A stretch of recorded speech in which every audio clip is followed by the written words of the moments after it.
आदाब नाज़रीन, hope today India news and entertainment में आपका इस्तकबाल है। मैं हूं आपका दोस्त नईमुर रहमान। आज हम वक्फ अमेंडमेंट बिल के बारे में बात करेंगे। हुकूमत ने इस बिल में कुछ नए रूल्स और रेगुलेशन लाई है जिसकी वजह से अवाम में कंफ्यूजन है।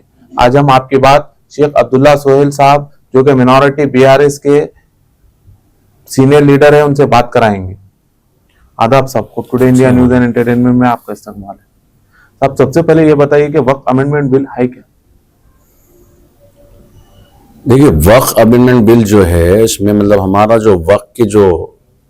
जो कॉन्स्टिट्यूशन के साथ, जो हमारा जो शरीयत के हिसाब से साथ जो कॉन्स्टिट्यूशन में हमारी वक्फ के ज़मीनों को जो रखने का जो तरीक़ा था, उस पे जो है छेड़छाड़ की गई है। उसको जो है मतलब हमारे पास जो है वक्फ का जो है टर्मिनल हुआ करता था, जो टर्मिनल के ज़रिए हम वक्फ की लैंड हमारा जो है केसेस चलते थे। कलेक्टर को इसमें कोई पावर्स नहीं थे, रेवेन्यू डिपार्टमेंट को पावर्स नहीं थे। अब क्या है, पूरे जितना भी हमारे वक्फ के ज़मीना है उसको क्या करे, डायरेक्ट कलेक्टर को पावर्स दे दिए। तो अब इसमें जो है ना बहुत प्रॉब्लम होने वाला है आने वाले दिनों में। अगर से आप वाकई हमारी हमदर्द होते, हमारे लिए कुछ करना ही चाहते, तो आप जो है टर्मिनल्स को पावर दे सकते थे, और जो फैसले मतलब जहां पर वक्फ के गैजेट में जमीना है उसको डायरेक्ट जो है उसको हदबंदियां करने के लिए जो है इसमें फंड जारी कर सकते थे। मगर आप डायरेक्ट इन्वॉल्व हो गए और हमारे जमीनों के पीछे जो है साजिश के तहत आप जो है अपना कंट्रोल लेने के लिए आ गए। तो ये किसी भी सूरत में बर्दाश्त नहीं होगा, क्योंकि वक्फ जब लैंड, जबकि कोई भी वक्फ ज़मीन हो या घर हो, जो भी वक्फ करता है तो अल्लाह के नाम से करता है। तो अब इस पे कोई भी कॉम्प्रोमाइज नहीं हो सकता। ये वक्फ अमेंडमेंट बिल से आम पब्लिक पे क्या असर पड़ेगा? देखिए साहब, हमारी जिंदगी, हम जो है एक आम जिंदगी के साथ साथ जो है हमारा जो सबसे बड़ा तक़वा है वो है हम आज़ादी के साथ कॉन्स्टिट्यूशन के इंडिया के उसके में रहते हुए हम जो है शरीयत पे अमल करते हैं। तो शरीयत सबसे पहले हमारी चीज़ है। तो शरीयत के बाद ही आम आदमी है, शरीयत के बाद ही आम जिंदगी है। जो भी है, आम आदमी हो या आप हो या हम हो, जो भी हो, शरीयत के साथ ही हम अपनी ज़िंदगी गुजर बसर करते हैं। अगर से किसी ने शरीयत पे मदद कर दी तो आम आदमी हो या हम हो, आप हो, सबको डिस्टर्बेंस है। हो अब ये नहीं कह सकते कि भाई आम आदमी को उसमें क्या फ़ायदा क्या नुकसान है, नहीं है। आपको हर वो जो शख्स जो दायरे में है कलमे के, उसके साथ ये पूछ होगी कैसा भी। तो हम समझते हैं कि हमारे शरीयत को छेड़छाड़ करना, हमारे वक्फ के ज़मीनों में छेड़छाड़ करना, हमारे तिबल तलाक में छेड़छाड़ करना, ये सारी एक साजिश के तहत चल रहा है। जब भी कहीं बड़ा इलेक्शन आने वाला है तो ये चीज़ें होने वाली है, क्योंकि बीजेपी के पास डेवलपमेंट पे इलेक्शन लड़ने का कोई उनके पास विकल्प है नहीं। तो लिहाजा हिंदू मुस्लिम पोलराइजेशन करो और आते सो इलेक्शन में चले आओ। अब आने वाले इलेक्शन यूपी का है, गुजरात में भी इलेक्शन आने वाला है।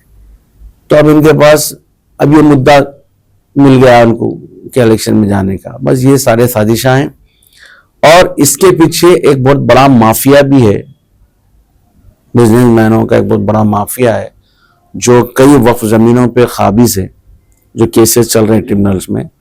तो ये उनके लिए आसानी हो जाएगी। हमारी शरीयत में वक्फ जब होती है किसी की, तो वो ना कोई बेच सकता है ना कोई खरीद सकता है। वो आप उस पे लीज पे ले सकते हैं, बट कोई खरीद नहीं सकता, कोई बेच नहीं सकता। तो इस पे अब इनडायरेक्टली डायरेक्टली इनके कंट्रोल्स आ जाएंगे।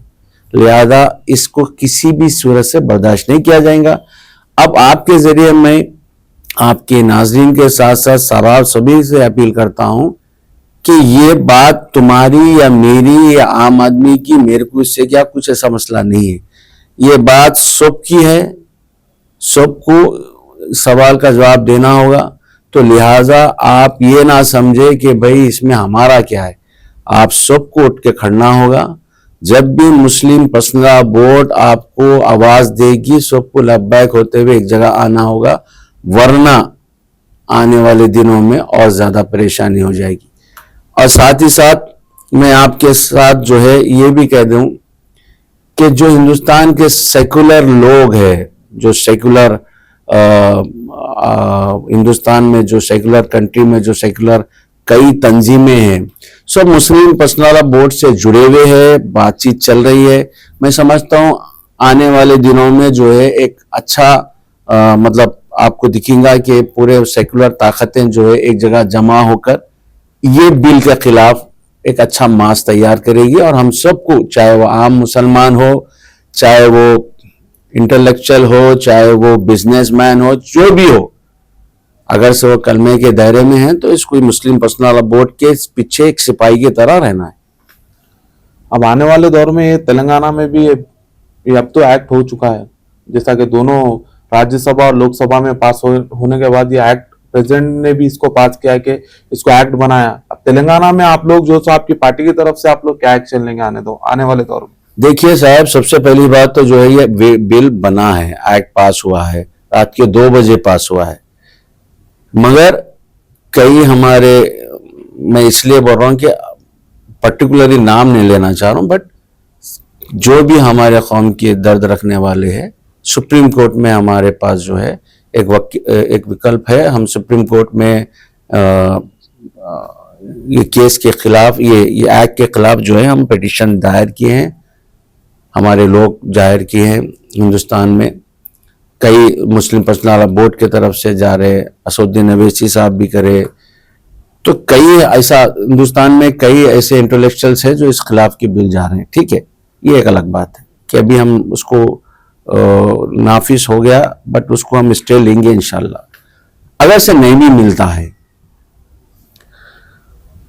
तो आने वाले दिनों में, चाहे वो तेलंगाना में बीआरएस पार्टी हो, चाहे वो कांग्रेस पार्टी हो, चाहे वो एमआईएम पार्टी हो, जो भी पार्टी हो, जिधर जितने भी पार्टियां हो, तेलंगाना में हो या हिंदुस्तान में, जो सेक्युलर है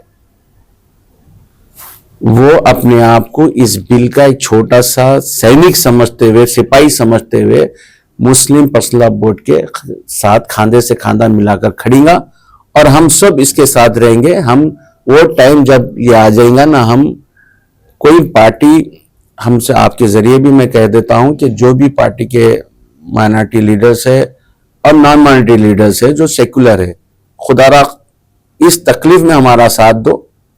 हमको जो है ये तकलीफ जो है छोटी नहीं है, बहुत बड़ी तकलीफ है, इसमें हमारा साथ दो। सारे हिंदुस्तान में और सारे अवाम में यही चल रहा है कि टीडीपी और जेडीयू की वजह से बिल पास हुआ। वो लोग अपने स्टेट के लोगों को ये दिलासा दे रहे थे कि हम ये बिल को सपोर्ट नहीं करेंगे, आइन अव्वल वक्त में वो लोग जो है सो ये बिल को सपोर्ट कर रहे हैं। इसके बारे में आप क्या कहना चाहेंगे? चंद्रबाबू नायडू हमेशा मौका परस्त सियासत करते, और नीतीश कुमार के बारे में तो पूरी इंडिया जानती है कि वो कब क्या करते। तो कभी भी इनसे उम्मीद तो नहीं थी कि ये लोग जो है साथ देंगे। अब तो जाहिर हो चुका है कि चंद्रबाबू नायडू, जेडीयू, ये लोग जो है ये बिल के खिलाफ गए हैं।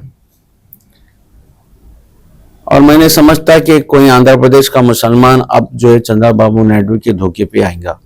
ठीक है, मगर मैं आपके जरिए एक और की बात कह देता हूं कि ये जब बिल पार्लियामेंट में आई थी, जब बिल पे चर्चा चल रहा था, जब बिल पे वोटिंग हो रही थी, तो हमारे 80% वोट लेके Rahul ji leader of opposition बने हैं। वो भी गायब थे, प्रियंका गांधी जी भी गायब थी। बाज़ाहिर कांग्रेस के लीडर्स कह रहे हैं कि हम बिल के खिलाफ है, मगर लीडरशिप तो गायब थी। मैं आपके जरिए राहुल जी से सवाल करता हूं, आप अपोजिशन लीडर है, आपकी पार्टी बाज़ाहिर कह रही है कि हम खिलाफ है, मगर मैं आपसे 2 अल्फाज सुनना चाह रहा हूं। क्या आप कल के दिन प्राइम मिनिस्टर बनेंगे तो आप ओपनली क्यों नहीं कहते कि ये बिल हम रद्द करेंगे, ये कानून हम रद्द करेंगे? आप ये 50-50 की सियासत कब तक करेंगे? सामने भी रहेंगे, पीछे भी बात नहीं करेंगे, तो ये नहीं होगा। आप वोट लेते हैं, वायनाड में 80% मुसलमान हैं, आपको जिताते हैं, प्रियंका गांधी जी को जिताते हैं। नॉर्थ में आप हारते हैं, फिर आप नॉर्थ में फिर वापस आते हैं, जीतते हैं, वहां पर भी मुस्लिम वोट आपका बहुत बड़ा सपोर्ट बने हैं। पूरे हिंदुस्तान में आपको जितने पार्लियामेंट में जो सीट्स मिले हैं, अगर से आप उसका सर्वे करेंगे तो आपको मालूम होगा कि 30 से 40% मुसलमान आपको वोट डाला तो ये आप जीते। तो लिहाजा अब आप पे भी एक सवाल है हमारा कि आप क्या करने वाले। और मैं एकदम पार्टी के लेवल पे बात नहीं करना चाह रहा था, मगर क्योंकि आप सवाल पूछे तो बोला, अल्हम्दुलिल्लाह चंद्रशेखर राव साहब ने खुले अल्फाजों में कहा, बीआरएस पार्टी के सदर ने, कि हम ये बिल को रद्द करेंगे, हम ये बिल्कुल नहीं मानेंगे। पार्लियामेंट में जो हमारे कायद है पार्लियामेंट के बीआरएस पार्टी के सुरेश रेड्डी साहब ने कहा कि हम इस बिल को रद्द करते हैं, मगर मैं बात अब पार्टी लेवल पे नहीं करना चाह रहा हूं। इसलिए नहीं करना चाह रहा हूं क्योंकि अब ये खत्म हो चुका है, पार्लियामेंट में बिल पास हो चुकी है। लिहाजा कांग्रेस के जो भी सेक्युलर मुस्लिम्स है, मुसलमान और सेक्युलर हिंदूस है, जो अपने आप को सेक्युलर समझते हैं, और जो हम तो बीआरएस तो ओपनली कह दी कि हम तो फुल सपोर्ट करेंगे, तो लिहाजा जो टीडीपी के भी जो तेलंगाना में जो लीडर्स है, चाहे वो हिंदू हो या मुसलमान हो, जो सेक्युलर है, आप समझते हैं कि आपका लीडर जो है गलती करा है, तो आप खुदारा सो जब भी मुस्लिम पर्सनल लॉ बोर्ड आवाज देगा, लब्बैक कहते हुए सामने आइए। आखिर में ये जो मिनॉरिटीज के लोग हैं, उनमें जो कंफ्यूजन है, उनके अंदर जो डर है, उनको आप क्या हिम्मत अफजाई देना चाहिए? देखिए साहब, डरने की तो कोई बात है नहीं, ठीक है। हमारा ईमान है, दुनिया में आए तो दुनिया से जाना भी है, और अल्लाह रब्बुल इज़्ज़त जब दुनिया कायनात कायम किया है तो क़यामत का दिन भी मुकर्रर किया है, तो डरने की कोई बात नहीं है। हाँ, मगर जो चीज़ मेरा रब शरीयत के ज़रिए हमको दिया है, और हिंदुस्तान का कॉन्स्टिट्यूशन हमको राइट्स दिया है कि हम शरीयत पे चले, वहां पर अगर से कोई डिस्टर्ब करता है शैतानी ताकत मिलके, तो हमारा आपका फर्ज हो जाता है, फर्ज आइन हो जाता है कि हम इसके खिलाफ खड़े। परेशान होने से कोई बात जमने वाली नहीं है, एक पूरे मिलके एक मंच में आना जरूरी है, इकट्ठा होना जरूरी है, और हमको इसके खिलाफ एक मजबूत ताकत बनकर मुस्लिम पर्सनल बोर्ड के खांधे से खांधा मिलाकर हमको चलना है। तो नाजरीन, hope today India news and entertainment से जुड़े रहने का आपका शुक्रिया, और होप टुडे इंडिया की अवाम की तरफ से शेख अब्दुल्ला सोहेल साहब का भी बहुत बहुत शुक्रिया कि आपने अपना कीमती वक्त निकालकर यहाँ पर आकर वक्फ अमेंडमेंट बिल के बारे में तफसीलात से अवाम के सामने जो है अपनी बात रखी। कल फिर मुलाकात करेंगे कुछ नई बात के साथ, कुछ नए मुद्दे के साथ। आवाज हमारी, सवाल आपका। जय हिंद, जय Bharat. Exact tours and travels की खिदमत अरसे दराज से जारी है। एग्जैक्ट टूर्स एंड ट्रैवल्स हज एंड उम्रा ग्रुप पेश करता है कम कीमत पर बेहतरीन सहूलतों के साथ उम्रा की सादत का मौका। हैदराबाद एयरपोर्ट से सऊदी अरब और सऊदी अरब से हैदराबाद तक मुकम्मल रहनुमाई। मक्का मुकर्रमा और मदीना मुनव्वरा में हरम से बिल्कुल करीब स्टार लग्जरी होटल में क़याम व ताम की सहूलत। इसके अलावा 3 वक्त हैदराबादी लजीज व जायकेदार खाना और चाय और लॉन्ड्री की सहूलत भी दस्तियाब रहेगी। बेहतरीन मौलिम की रहनुमाई में उम्रा की सहूलत और तमाम मुकाम मुक़द्दसा की ज़ियारत करवाई जाती है। हमारे यहाँ हर माह 7 से 8 ग्रुप उम्रा की सादत के लिए रवाना होते हैं। उम्रा की सादत के ख्वाहिशमंद अहबाब एक बार जरूर तशरीफ लाए और खिदमत का मौका दे।